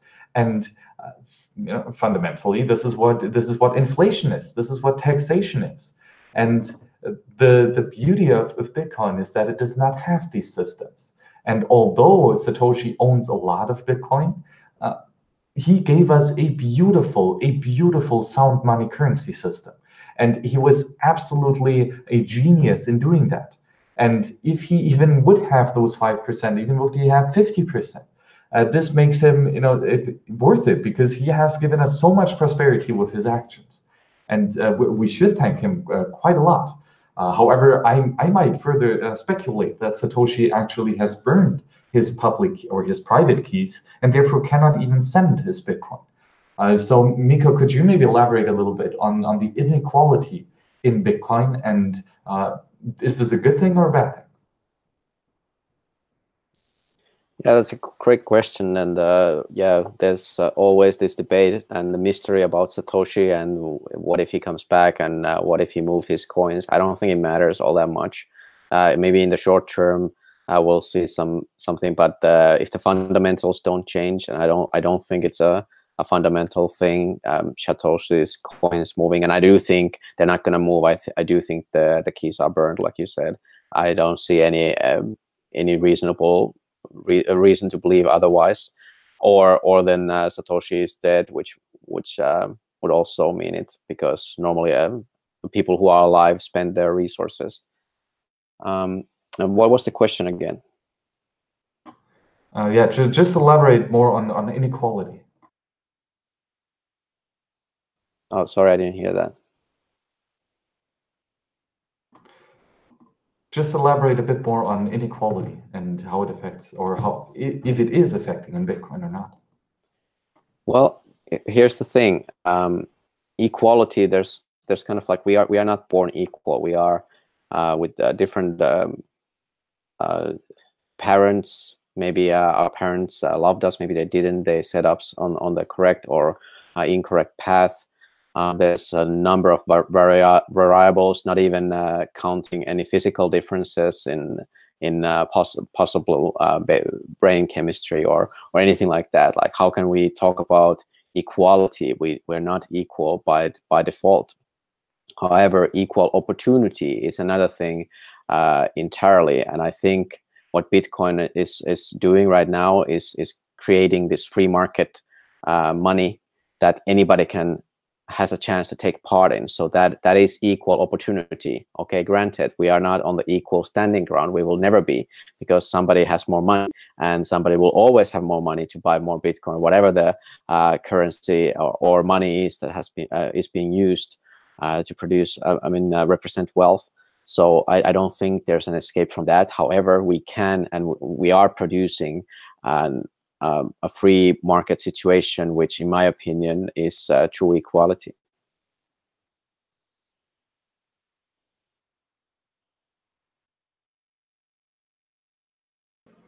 Hey guys, yeah, there we go. Yeah, I actually every single day, and I go out there and I'm asking people for Bitcoin, and I'm talking to you guys. I mean, it gets daunting. It's almost annoying to think that people don't know what I'm talking about. I have to break it down to them, and to the point where it's sad.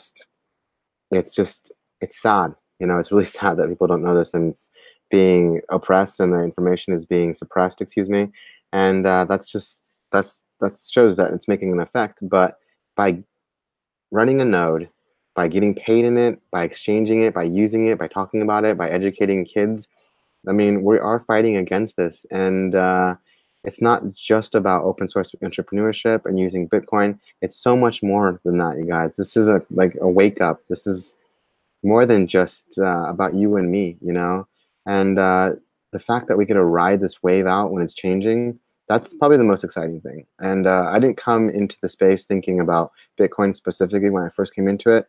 I was all about cryptocurrencies and these altcoins and these beautiful websites that look super cool, and I was just completely lost, honestly. And when I saw past all that, it comes down to simplicity, guys. A money that has a certain amount of tokens, that has an allotted amount of time that each currency is mined at, and a system to get away from fiat, a system to give the power to the people, the power to those who use it, not those who want to be controlled by it, but those who want to use it in a sound system. There's nothing else to be said except for this is just a gift. And we love all those people in the chat who are supporting it. You guys make everything more incredible for us as well. But yeah, there's got to be more action. And I kind of forgot what the question was about, but go ahead, Max. Do you want to jump in on that one? Well, you know, the questions are just loose guidelines. So that's the beautiful thing about a show like this, that you can just riff on about whatever you want to talk about. And I really like this conversational format because that's how conversations go, right? They're not necessarily planned out. You have, you know, springs of you know, ideas, and you have to ride the wave and just elaborate on whatever is in your mind right now. And I do think that that is, you know, also a beauty in open source conversations and open source projects. You know, of course, what we're saying here, only our opinions. It's only, you know, words that we utter, and you know, it's just information. And that maybe goes back to how we humans actually learn. First step, of course, in learning is always acquiring information. And you can do that anyway. That can be done through your own experience. So, you know, seeing something or listening to something, or of course, reading a book or listening to a lecture, or just engaging in a conversation. That is all the acquiring of information. And that is, however, not everything, right? If you just listen to stuff without really trying to understand it, which is an internal process, it doesn't help you anything. You only, you know, listen to the information, but then you only have knowledge. You do not have understanding. And understanding is a process that only you can do. We can only support you by providing you with the information that we might think will urge you towards a path of understanding. But again, you know, we have our own minds and you have your own mind. So there's nothing that inherently we can do to make you understand. Nobody can make you learn. And ultimately, once you have understood this information, once you've understood this knowledge, you're still not there. You still have to act upon it. You still have to go out there and do it, which is actually quite a powerful slogan, because words are just words. Words are wind, and fundamentally, they do not change anything. In order to manifest change, you have to be active. And this is so important, because if you stop either at acquiring the information or trying to understand the information, you're not yet there. You're only half the way there. And you can only fully achieve wisdom once you have actively manifested change. So guys, what do you think about how you can actually learn it, and how is that applied in Bitcoin? First of all, that's an excellent point you made about the conversational format. And I mean, it's just that the conversation takes place. I mean, it takes hold of you and your thought process, and it's kind of like just free flowing, which is what I love about these shows as well, which I appreciate a lot. You guys, it's always a pleasure to talk to you, and the audience, of course, appreciate all the support, and leave us the likes if you like it, and leave us the dislikes as well, if you think we should go another way. I just wanted to quickly point out there's a very good question by Heikki H from the Konsensus chat about the energy usage perspective, and he seems to think that it will be a better if the price stabilizes in the current level to use less power. What do you guys think? I mean, we've been, especially we talked with Saifed Yen, who wrote the Bitcoin Standard book, and he actually raised out a very good point, and I agree with him. I've been saying the same for a long time, that Bitcoin could actually be used as the most efficient battery ever, and actually that the energy consumption would be good. This is kind of like what I think now, but why don't you guys chip in here? What do you think about this? Should the price remain the same, and can the price remain the same? And in term, I mean, for the sake of energy consumption.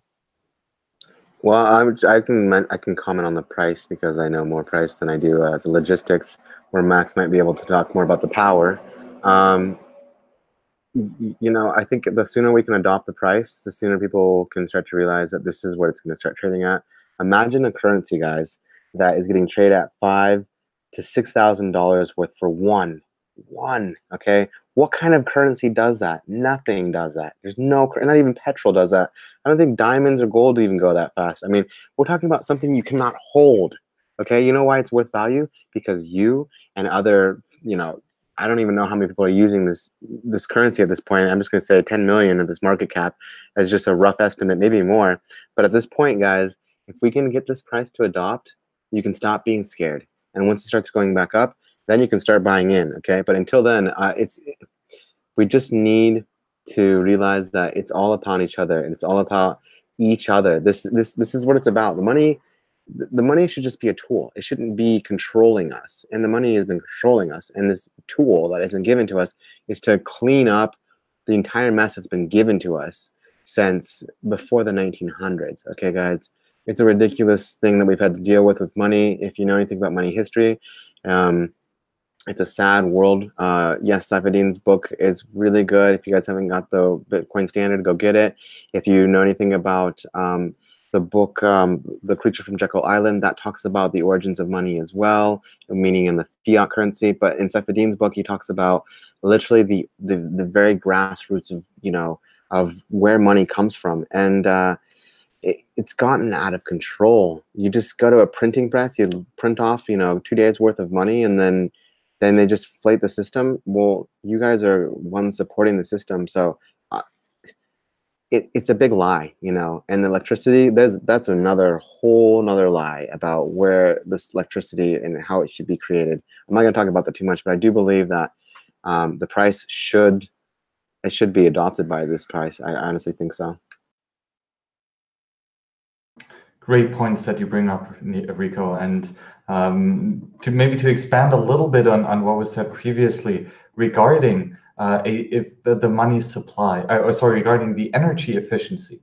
If you go to towardsliberty.com/Bitcoin, you will be here at the Bitcoin library, where down there at blockchain, you can find the positive externalities of Bitcoin mining. A fun, great paper published late of August by the Node blockchain research company. And let's read this introduction here. If your understanding of Bitcoin mining was limited to what most mainstream media outlets have reported since December, you would think that the environmental impact to date has been disastrous. Some have even gone as far as noting Bitcoin is a serious climate threat. It's serious, guys. Although this coverage makes for some great click-generating headlines, oh, that clickbait, it has focused solely on the perceived negative externalities of Bitcoin mining. This paper will provide an alternative view as we look to explore the positive externalities of Bitcoin's mining. We hypothesize that Bitcoin will improve the efficiency and allocation of our energy use worldwide. This is through proof-of-work mining, a process critical to ensuring the decentralization and security of the network, in which there is a direct incentives for individual miners to efficiently use energy and allocate their capital accordingly. So this clearly is a paper that is well researched, and those guys here at the Node Blockchain Research Center show that now with Bitcoin we have a huge incentive of actually using this energy as efficiently as possible. And because the more efficiently you use it, the more Bitcoin you will make, the more new Satoshis you will generate. And of course, you are incentivized not just by the inflatable money supply with the Coinbase transaction, with the Coinbase reward, but also with the accumulation of all the transaction fees in this block. So not only do the hodlers pay for the security via inflation, but also those that make transactions with the transaction fees. And this fundamentally makes sure that the Bitcoin blockchain is secure. And we want this to be as efficiently as possible. And there might be many great innovations coming in how to use electricity and energy efficiently and how to generate it efficiently. So maybe, Niko, we've already covered a lot. So yeah, do you have anything, just any parting words, anything that we have not yet talked about, and anything that else interests you in this fascinating space of Bitcoin? Yeah, it's true. We covered a lot more than I expected us to in the first episode. It was just supposed to be an introduction to the show and what we're going to talk about. But I have a feeling that you won't run out of topics to cover in the future episodes. So I'm not too worried about that. And yeah, it's been awesome to drop in, at least in this show. I'm not sure if I can drop in on every one of your shows. I hope you keep making more of these. I'll drop in whenever I can, and yeah, definitely interested in and psyched about this future money concept and whatever it's going to be. Of course, we're talking a lot about Bitcoin here. We are protocol agnostic, even though we are currently maybe identifying as Bitcoin maximalists. That certainly that case could change. We're talking about future money here, and the whole point of it is to shift the responsibility and freedom back to our own hands and become the self-sovereign of our own destinies and wealth as well.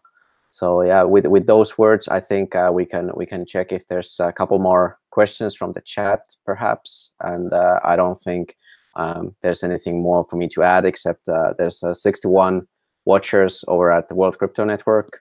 We can definitely up those likes there, and I do think we have some viewers as well in Konsensus Network, 10 it looks like.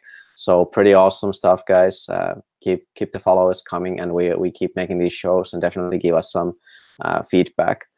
And yeah, if you want to check out my content personally, I'm pretty active on Twitter with the name Omnifin, double N at the end.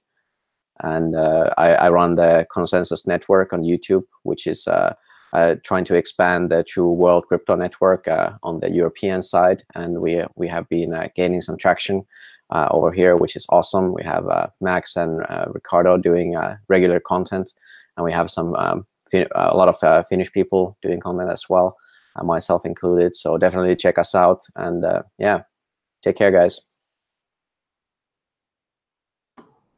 Thank you, Niko. Yeah, man, I really appreciate just having a collaboration with you. You are more than just a colleague. You're, like I've said before, you're a great manager, and Max, you're a great colleague as well. We all talk offline quite a bit in the office at Konsensus, which is great. Appreciate that for that space. For those of you at World Crypto Network, if you haven't been to my channel, I talk fast, but I do cover the news daily. And you can go to Rico Coin Report. You can see it on the screen. I'm also doing Konsensus collaboration with Niko and on the ABCs of Bitcoin. And we just covered A and B. You might go check it out. We talk about Andreas Antonopoulos a little bit. We talk about blockchain and Byzantine, the Byzantine protocol. We talk about a lot of interesting things. I will be putting out C this week. I have to say, for those of you watching who know me, I usually put out a show once a day as well at night. But this week, I'm getting ready for the Riga blockchain conference in Riga, Latvia, and the HODL Honey Badger conference. So I'm trying to read a lot of books and try to get a lot of information kind of crammed into my brain. So you guys can go check me out there if you'd like. Otherwise, I won't be putting out too much content out this week. This is Future Money. Max, this show is going to take off. I'm excited to see your guests. I'm excited who you have on here to talk about future money. And the conversations, I'm always checking in when you bring the great guests. So both of you guys, thank you so much. And to the audience, merci beaucoup, de Paris, and bonsoir. Guys, I'm really honored to have you on. It's always fantastic to talk to you about all this stuff. And you know, you learn so much by talking, by explaining something to others. So that is fantastic, you know, giving along the content that we have received, because we're standing on the shoulders of giants. So maybe, you know, to sum up what we've talked about, a bunch of book recommendations coming. You know, first of all, a bit about the history of the Austrian school, and you know, that started with the school of Salamanca in Spain, but then later with Ricard Cantillon and his amazing book on the essays of economic theory. Later, Carl Menger with The Origins of Money, a book that is, I think, has greatly influenced Satoshi. The same with this book by Ludwig von Mises, which might be the best book written on money, The Theory of Money and Credit. It is absolutely the most technical book, and he explains here, credit expansion and all that stuff, which is a fantastic read. And of course, Mises's magnum opus, Human Action, where there's a lot of knowledge in there, a lot of information, but quite difficult information. Maybe a bit more accessible would be from Rothbard, Man, Economy, and State, his magnum opus, where he tried to just make human action more accessible, but ended out making, in my opinion, an even better book, which is quite a task. I also love What Has Government Done to Our Money by Murray Rothbard, because in my opinion, it truly shows what Bitcoin is. You can play nice games and exchange the word gold for the word Bitcoin in this book. In my opinion, it works even better. Same with private coinage and software wallets. That's actually something that we might talk in an upcoming show. Quite interesting. I had another mind blow this morning about that. Then there's also here this amazing book by Professor Guido Holzmann, who, by the way, was on the World Crypto Network, talking about the ethics of money production, a book that influenced me greatly and that has advanced my understanding of what money is, and especially the ethical aspect of why sound money is so important. Of course, read the Bitcoin Standard. That's the book on Bitcoin and economics out there. Saifedean, amazing work. Keep it up. Of course, we talked about the Starfish and Spider organization, talking about why open source projects are so fundamentally strong and why they are so powerful. And talked a little bit about anti-fragility and why such systems as Bitcoin just continue to grow regardless of what you throw against them. And talked a little bit about the differences between the political and the economic mean, as Hans-Hermann Hoppe expanded here in the theory of socialism and capitalism, but also Franz Oppenheimer. Guys, that was fundamentally it. Again, thank you for supporting Wasabi Wallet. Again, 10x of the coin joins. That is amazing. I want to encourage you to check out the videos from Rico and me on the creature of Jekyll Island over there at Rico Coin Report. Amazing videos. Guys, if you want to know more about either Bitcoin, you can go to towardsliberty.com/Bitcoin or Austrian economics. Go to towardsliberty.com/economics. There is really lots and lots and lots of books that I can highly recommend to read up upon if you want to educate it a bit more about what sound money is and what the School of Economics is all about. Guys, thank you so much for supporting here the fundraiser for the Purism laptop here at the show, Open Source Everything. This is amazing. Got already 0.2 Bitcoin. Guys, you're amazing magic internet money. Thank you so much for your support. Really looking forward of seeing how this amazing open source hardware and software combination works out that focuses on your privacy. If you're interested, if you want to see that, right here, the QR code. And of course, also, thank you for supporting the Konsensus Network, where we already have 0.023 Bitcoin. That is amazing. All this money is being used for getting the production quality up and running, for having a better quality camera, better quality microphone, for supporting more shows and everything. This money hopefully comes back to you, and we hope that you get value out of these shows. And if you like them, support, not just us, but also others. And you don't have to support by donating Satoshis. You can support by being active in the chat, by sharing this video, by tweeting about it, by giving a thumbs up. So guys, that is always fantastic, again, to have you on the show here, both Rico out of Paris and Niko from Finland. And I'm very much looking forward to seeing you all guys on the next shows. So talk to you on the next one. Bye-bye. Yeah, it was a pleasure. Bye.